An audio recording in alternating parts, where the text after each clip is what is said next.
阿成以前係一個活喺陰影入邊嘅人，佢有份啲咩出錯嘅工作，但係成日都覺得自己唔及同學，總係諗住邊個可以升職快啲。佢住咗一間溫馨細細嘅公寓，但每次劃開社交媒體，見到朋友搬咗去豪宅，心入邊就會湧起一陣酸溜溜。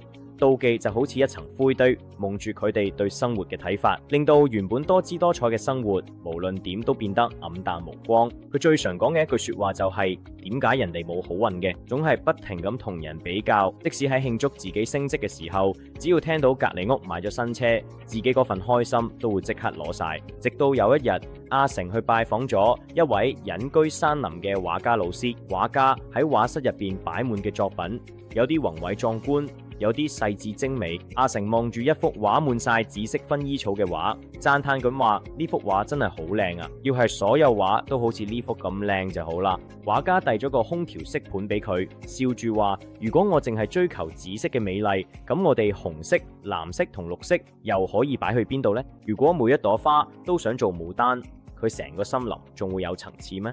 畫家指住窗外高高低低嘅樹，話：阿成，你睇下嗰啲樹。高大嘅杉樹從來都唔會妒忌矮細嘅苔少，因為杉樹知道自己要撐起個天，而苔少就知道自己要守住塊泥土。佢哋各司其職，從不比較，所以呢片森林先至能夠平靜。阿成就愣住咗。畫家跟住話：你之所以唔快樂，係因為你攞人哋嘅捧劇本出嚟評判自己嘅表演出嚟，直到係因為你覺得人生係一場資源有限嘅搶奪戰。但事實上，每個人都有自己專屬嘅調色盤。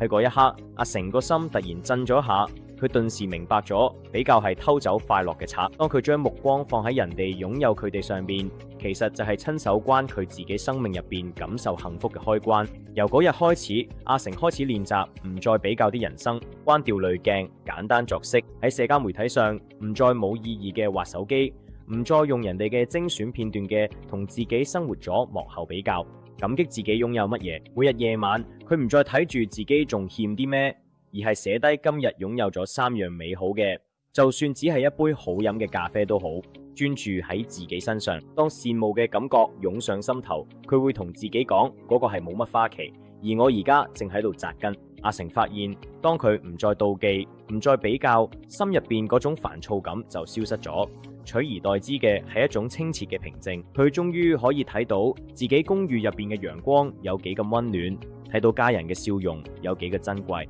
人生最貴重嘅代價就係用一世人嘅時間去羨慕人哋。快樂人生嘅第一步唔係攞到更多，而係學識停低嘅比較。當你唔再理人哋行得快定慢，你先至聽到自己心跳嘅節奏，行出一條真真正正屬於自己嘅路。